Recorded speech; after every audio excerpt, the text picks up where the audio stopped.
Queridos estudiantes de tercero medio, les habla la profesora Bárbara Jerez y nos encontramos en la asignatura de lenguaje. Les recuerdo que este video corresponde al video explicativo para desarrollar la ficha número 8 y nos encontramos en la semana 11 de nuestro aprendizaje a larga distancia. En el día de hoy vamos a trabajar principalmente una reflexión. ¿Cuál reflexión? ¿Cómo nos relacionamos con otras especies? Esta clase es una clase principalmente en donde vamos a trabajar el pensamiento, el desarrollo del pensamiento reflexivo en ustedes frente a esta temática. ¿Cuál va a ser el objetivo de nuestra clase? Leer una columna de opinión para desarrollar una postura personal y reflexionar sobre el modo en que los seres humanos nos relacionamos con otras especies. Entonces, vamos a tener dos aspectos importantes, dos objetivos importantes. Que ustedes adquieran una postura frente a la columna de opinión que van a leer, ¿cierto? Y que además reflexionen respecto a cómo nosotros como seres humanos, ¿cierto? Como otro ser vivo, nos relacionamos con los animales. ¿De qué manera? ¿Cuáles van a ser los contenidos de esta clase? Primero vamos a trabajar una reflexión previa, que los va a preparar para el trabajo de la práctica independiente. Luego vamos a tener una práctica guiada, una reflexión en conjunto y finalmente la práctica independiente. Como les decía, vamos a tener bastantes pasos en este video en donde van a reflexionar a ustedes respecto a esta temática. Ahora, pausa este video, como te dice el gatito, y busca tu libro de lenguaje. Lo vas a abrir en la página 110, en donde vas a encontrar la lección número 1. Ahora que tienes tu libro abierto, vas a encontrarte con esta pregunta que inicia la lección 1. ¿Es lo mismo una cucaracha que Sandra la orangutana? Ahora te invito a ti a hacer esta reflexión previa. ¿Cuál crees tú que pueden ser las diferencias entre una cucaracha y una orangutana? Piensa un momento al respecto. ¿Qué diferencia, cierto, utiliza todos los conocimientos que el profesor Gabriel te ha entregado respecto a la diferencia entre un insecto y un orangután? Piensa en sus emociones y ahora vamos a ver si coincidimos o no en nuestra respuesta. Tómate un momento, si quieres pausa el video para pensar en una respuesta y hacer este trabajo tuyo más agradable, ¿cierto? Ahora, vamos a encontrar muchas diferencias, ¿cierto? Diferente nivel de inteligencia, ¿cierto? La orangutana tiene un grado de inteligencia mucho más superior que el de un insecto como la cucaracha. La orangutana tiene más emocionalidad y la expresa, ¿cierto? También puede expresar muestras de cariño, que es evidente, ¿cierto? También hacia el ser humano y hacia sus propios compañeros de especie. Y tiene un sentido de la madre más arraigado. Esas son algunas diferencias que podemos encontrar. Es importante que hagamos esta reflexión porque si nos ponemos a pensar, ¿es tan diferente a nosotros esta orangutana o tiene similitudes a nosotros? Sentimos, ¿cierto? Igual que ella, podemos expresar muestras de cariño, igual que ella. También tenemos, la gran mayoría de las personas, o lo habitual es tener un sentido de maternidad o paternidad, ¿cierto? Bastante arraigado de lo que corresponde. Es importante que hagamos esta reflexión porque es una introducción a la columna de opinión que ustedes van a leer, en donde van a conocer el caso de Sandra, la orangutana. Sigamos. Ahora sí vamos a continuar con esta reflexión previa y les solicito, ¿cierto?, que por favor pueden pausar el video y tomen nota en su cuaderno de esa respuesta a estas preguntas que vamos a ver. Tienen que recordar, ¿cierto?, que el objetivo es que ustedes tomen una posición frente al tema y reflexiones sobre este. Por lo tanto, es importante que se den el tiempo, jóvenes, de trabajar esto de la manera más pausada posible y que realmente logren una reflexión profunda al respecto, ¿ya? Y las preguntas son, piensa antes de leer. Son 2 y yo agregué 2 más, que les va a permitir comprender mucho mejor y apropiarse más del tema. ¿Qué derechos crees que tienen los animales? ¿Nos hace más humanos considerar que los animales poseen derechos? ¿Por qué? ¿De qué manera considerar los derechos de los animales influye en nuestra sociedad? ¿Y qué valores se promueven al defender el derecho de los animales? Entonces, pon pausa al video y en tu cuaderno escribe un punteo de las respuestas, ¿cierto? Un punteo de ideas de las respuestas que tú tengas a estas preguntas. Recuerdo que el objetivo es que reflexiones y tomes una posición. Esta reflexión te va a ayudar bastante a tu práctica independiente. Ahora que ya hiciste tu reflexión, podemos pasar a la práctica guiada. Y la práctica guiada dice lo siguiente: lea la línea de pensamiento filosófico sobre los derechos de los animales de la página 110, que ustedes ya tienen abierto su libro, ¿cierto? Y van a subrayar los hitos sobre la protección animal en cada época. Repite la instrucción.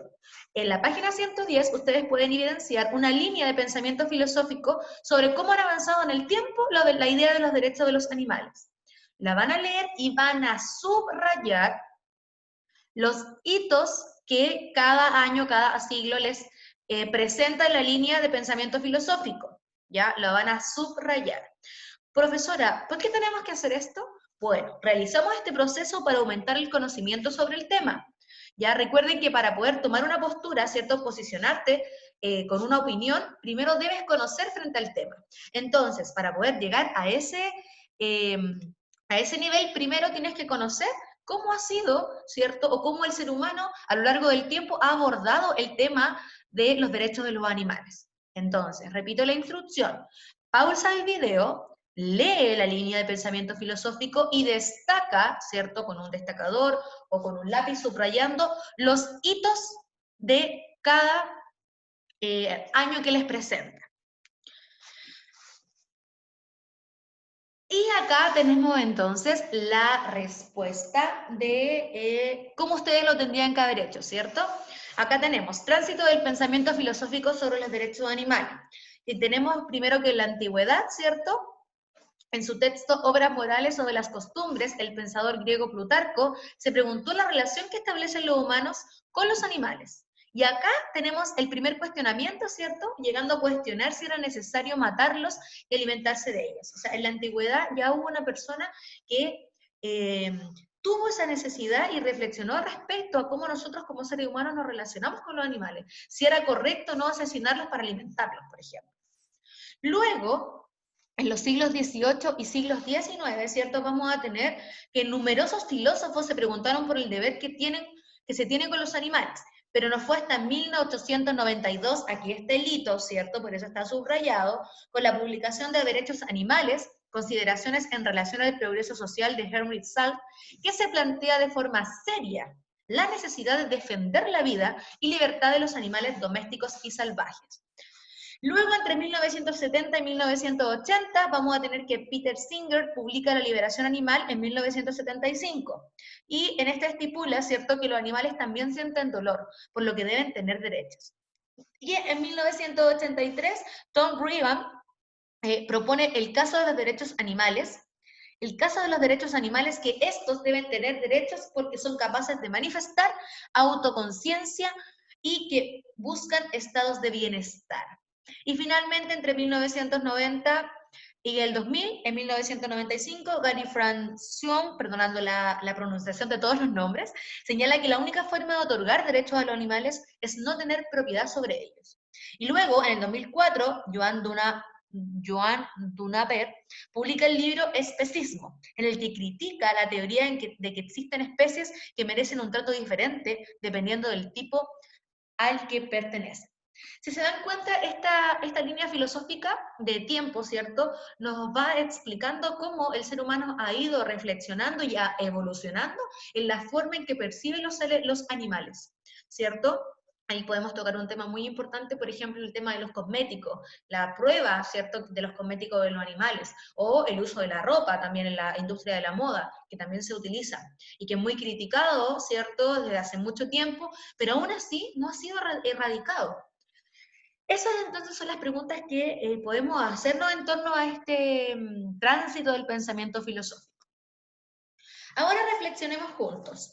Pausa el video y piensa en la respuesta a estas dos preguntas. ¿De qué manera evoluciona la visión sobre los derechos de los animales a lo largo de las épocas? ¿Cierto? Estas preguntas de reflexionar juntos vienen en función en que ustedes ya han hecho la lectura y apropiación del contenido del pensamiento filosófico sobre los derechos de los animales que hicieron acá. Entonces, piensa, pausa el video y piensa en las respuestas a estas dos preguntas. ¿Y cómo crees que esos filósofos llegaron a tales conclusiones? Y bien, como ya pensaste, ¿cierto?, en las posibles preguntas, veamos las posibles respuestas. ¿De qué manera entonces la visión sobre los derechos animales a lo largo de las épocas evoluciona, ¿cierto?, la visión? En la antigüedad solo se cuestiona si es necesario matarlos, mientras que teorías más actuales, ¿cierto?, expresan que los animales tienen conciencia de sí mismos y no deberían tener un trato diferente al del humano. Y bueno, eso lo vemos acá, ¿cierto? Cómo ha ido evolucionando desde si es necesario matarlos para alimentarse hasta que sienten y tienen conciencia y buscan un estado de bienestar. ¿Y cómo creen que esos filósofos llegaron a tales conclusiones? Bueno, acá podemos tener respuestas variadas a partir de los conocimientos previos que ustedes van a tener. Pueden proponer que concluyan mediante la observación de los animales, ¿cierto?, de las experiencias que tienen con ellos, o por la lectura de filósofos anteriores a ellos. Ellos pudieron llegar, ¿cierto?, estos filósofos pudieron llegar a estas conclusiones, de que los animales sienten igual, que buscan un estado de bienestar, que son conscientes de su existencia, etcétera, y que por ende deberían ser tratados de una manera igualitaria. Muy bien. Ahora estamos en una estrategia de lectura. Para que tú puedas realizar tu práctica independiente, presta mucha atención a la siguiente estrategia para descubrir la posición de la autora frente al tema que aborda. ¿Qué vas a hacer primero? Número 1, leer y destacar el contenido principal de cada párrafo, o escribir al costado del párrafo la idea que tú entendiste. Entonces, repito, puedes comenzar a leer tu columna de opinión y a medida que vas leyendo, destacas, ¿cierto?, con un destacador, la idea principal, y si esa estrategia te acomoda, la utilizas. Si prefieres realizar una estrategia a un nivel un poquito más complejo, al costado, al finalizar la lectura de cada párrafo, al ladito, ¿cierto?, al costado, puedes escribir lo que tú entendiste. Créanme que esta estrategia puede tomar tiempo, pero van a tener una lectura mucho más comprensiva y se van a apropiar del texto mucho más rápido que si solo lo leen sin hacer ninguna intervención en el texto. Luego van a tomar atención a medida que van leyendo, ¿cierto? Atención, y van a destacar en un color que a ti te indique importancia la información que aporta la autora en pos de la exposición y defensa de su postura. Es decir, cada vez que ustedes vean un argumento de la autora, lo van a destacar con el color que a ustedes le indique importancia, porque están destacando que ella está exponiendo, ¿cierto?, información y que además está defendiendo su postura. Citas de autoridad, hechos comprobables, todos esos elementos les va a servir para comprender mejor la postura de la autora. Ahora, estrategia para descubrir la posición de la autora frente al tema que aborda. Obviamente, primero tienen que saber cuál es el tema. ¿Cómo descubrimos el tema, profesora? Haciéndonos la pregunta, ¿sobre qué trata el texto? En este caso, ¿sobre qué trata la columna de opinión? Y ahí ustedes responden. ¿Qué van a hacer? Una vez que ya tengan el tema apropiado, ¿cierto?, ya sepan de qué se trata, van a destacar todas las palabras, ¿cierto?, u oraciones que se refieren al tema o a las personas, descripciones, juicios, etc. Esto les va a permitir analizar la postura y la posición frente al tema. Y acá yo puse un ejemplo de cómo hacerlo. Y dice, nadie dudaría en tachar ese crimen de intolerable. Sin embargo, el motivo de la lucha que lo ocasionó sí resulta cuestionable para muchas personas, que a menudo se preguntan si tiene sentido dedicar recursos a preservar los monos Saraguato. Es un ejemplo. En vez de destinar ese esfuerzo a los seres humanos, como si fuesen los ecologistas quienes, con su actitud, estuviesen generando pobreza o sufrimiento en las personas. Y bien, acá entonces, si se dan cuenta, hemos destacado las oraciones que se relacionan al tema, que en este caso se relaciona con los derechos de los animales, ¿cierto? Ella problematiza esta temática y al final, por ejemplo, utiliza un tono bastante irónico para referirse a esta situación, de que la gente se cuestiona de que por qué estos ingresos o este dinero se utiliza en los animales y no en los seres humanos. Y obviamente con un tono irónico ella dice que como si fueran los ecologistas que tienen a la gente pasando necesidad o pobreza. Y ahí ya podemos dimensionar que hay una posición de la autora, ¿cierto? Nos vislumbra, ¿cierto? Una posición a favor, ¿cierto? Favorecida hacia el cuidado y el buen trato hacia los animales. Con esta simple frase irónica, ¿cierto? Esa es la idea, que ustedes vayan leyendo y vayan destacando cada vez que ustedes logren evidenciar la postura de la autora. ¿Cómo lo hacemos? Fijándonos cuando ella se refiere al tema.